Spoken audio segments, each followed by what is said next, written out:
Des sujets qui vous interpellent ici en Outaouais.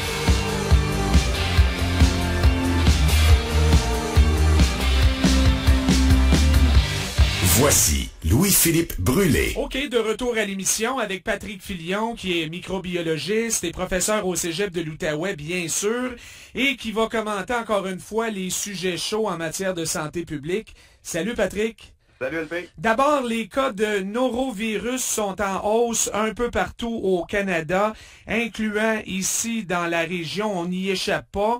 Un, c'est quoi? Et deux, pourquoi, Patrick? Oui. Écoute, LP, le norovirus, là, c'est un virus, dans le fond, qui cause des gastros. Donc, qui va entraîner des diarrhées, des vomissements, des crampes.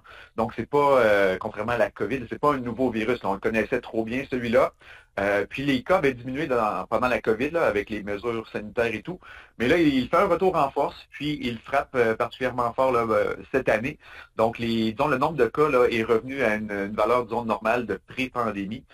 Écoute, ce virus-là, donc c'est un virus là, qui pourrait se retrouver sur des fruits, des légumes contaminés, de l'eau contaminée. Mais aussi, il faut en être conscient, là, quand on a des problèmes de ce type-là, des problèmes gastriques, des diarrhées, l'hygiène des mains vont être importantes.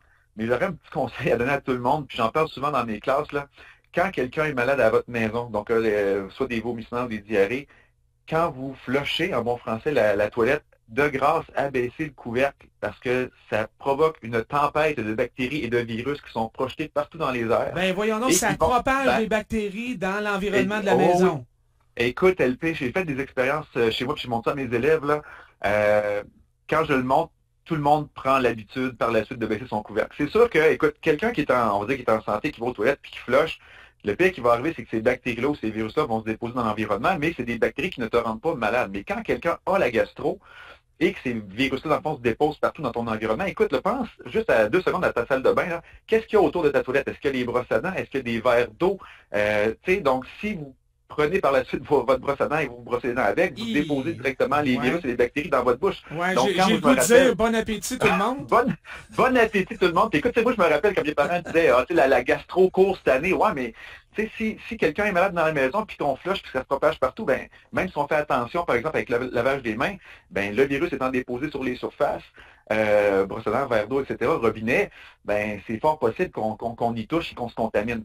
Donc, il faut vraiment faire attention en ce sens-là, hygiène des mains. Puis juste un petit clin d'œil aussi, là, avec la COVID, la grippe, on peut se mettre un antiseptique à base d'alcool sur les mains, puis ça va détruire le virus, parce que le virus a une enveloppe de lipides.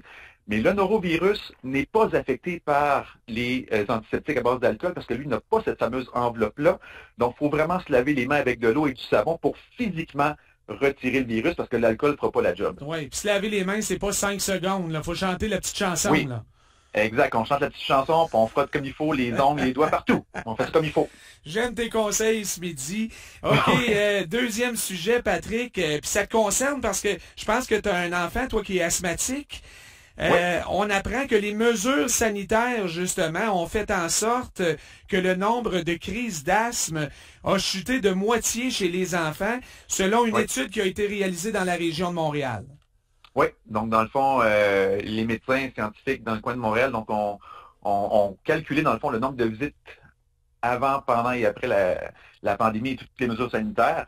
Puis on a remarqué donc une baisse importante de 50% des visites dues à des crises d'asthme. Donc c'est sûr qu'il y a plein de raisons ou de facteurs qui peuvent expliquer une telle situation, puis c'est une situation positive. On ne se plaindra pas d'avoir moins de visites à l'hôpital dues à l'asthme.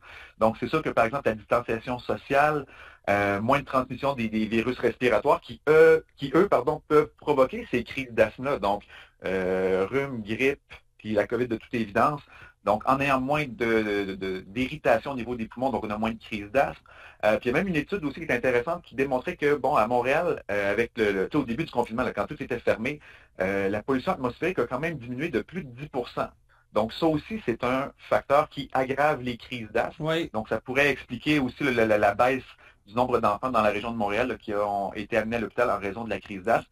Puis aussi les parents qui faisaient peut-être plus attention à la médication de leur enfant parce qu'ils avaient peur justement de la COVID. Donc, on voulait éviter que l'enfant soit fragilisé au niveau pulmonaire s'il attrapait la COVID. Donc, il y a plein de facteurs là, qui pourraient expliquer justement ce 50%-là de diminution. Il y avait aussi beaucoup d'activités physiques d'annulées, les ligues de hockey, oui, de basketball, sports, tout ça. L'activité physique intense, Patrick, peut provoquer des crises d'asthme aussi? Absolument. L'activité physique intense, même si on parle de la saison comme présentement, l'hiver, les froids un petit peu plus extrêmes peuvent provoquer ça. Donc, si les gens étaient un petit peu plus à l'intérieur, moins d'activité physique, moins de pollution, donc tout ça a contribué de façon, on va dire, positive à ce que les enfants asthmatiques n'aient pas de crise importante. Donc, si ce n'est que ça qu'il y a eu de positif avec la COVID, donc ça sera ça. Mais je sais que ton gars est un grand sportif.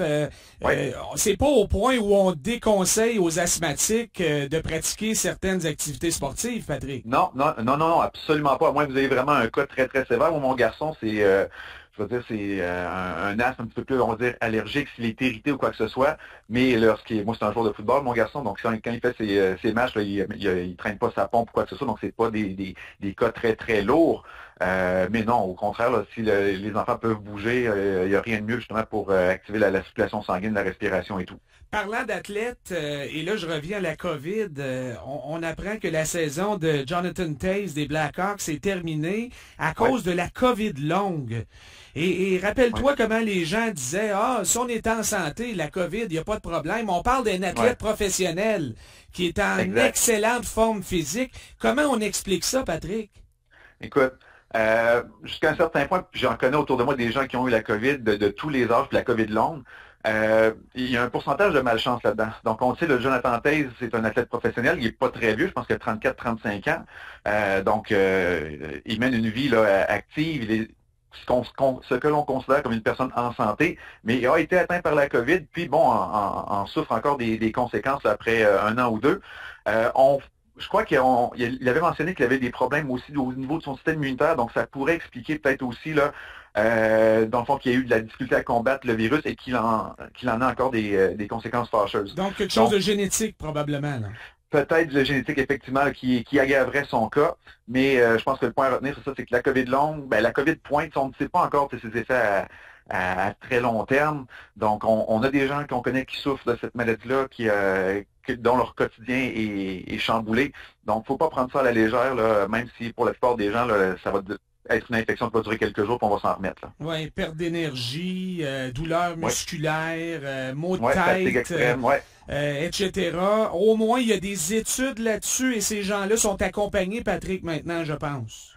Oui, il y a des meilleurs suivis, puis avec le temps, on va avoir plus de connaissances, on va peut-être pouvoir traiter de façon plus efficace les personnes, atténuer les symptômes, des choses comme ça. Donc, c'est sûr qu'on devrait améliorer la condition de ces personnes-là dans un avenir, je l'espère, rapproché, mais pour l'instant, là, c'est quelque chose qui affecte quand même beaucoup les gens à leur quotidien. Et en terminant, une autre étude en provenance de Los Angeles, cette fois, qui nous dit que le variant Omicron augmenterait les risques de diabète.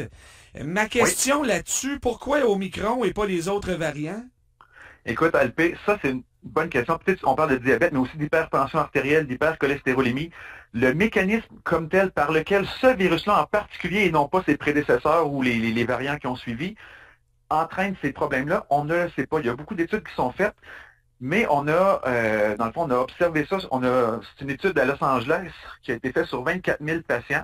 Puis les personnes, dans le fond, qui ont été infectées par Omicron démontraient une augmentation du risque pour ces problèmes de santé-là, donc diabète, hypertension, puis un haut taux de cholestérol.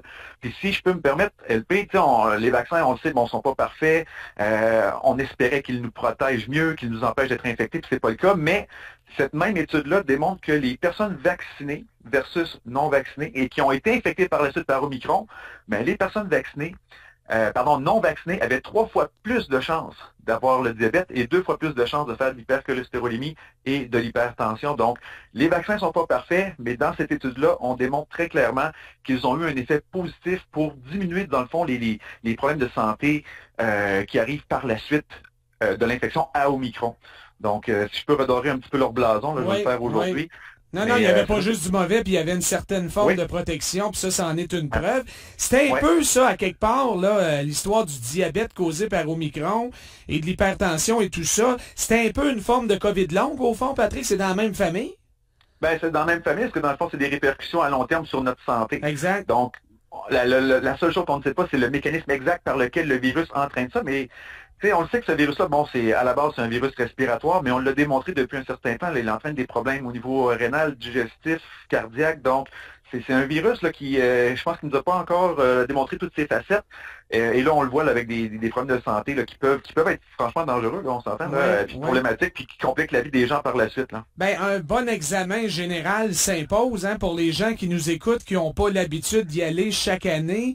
La plupart d'entre nous, là, on a eu au moins une fois la COVID dans les 2-3 dernières années.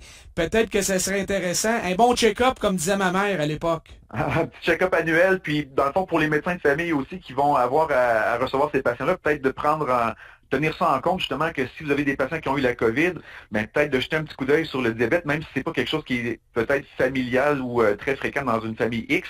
Peut-être que ça pourrait faire ressortir des cas qu'on n'aurait pas vus normalement de diabète ou d'autres problèmes de santé. Merci beaucoup pour les bons conseils, Patrick. Ça fait plaisir, LP. N'oubliez pas de baisser votre siège de toilette. Alors, celle-là, on l'a pris en note, inquiète-toi pas. Que oui. J'ai même l'image dans ma tête. Bon. Merci, Patrick. À bientôt. Salut, LP. Voilà, Patrick Filion, microbiologiste et professeur au Cégep de l'Outaouais.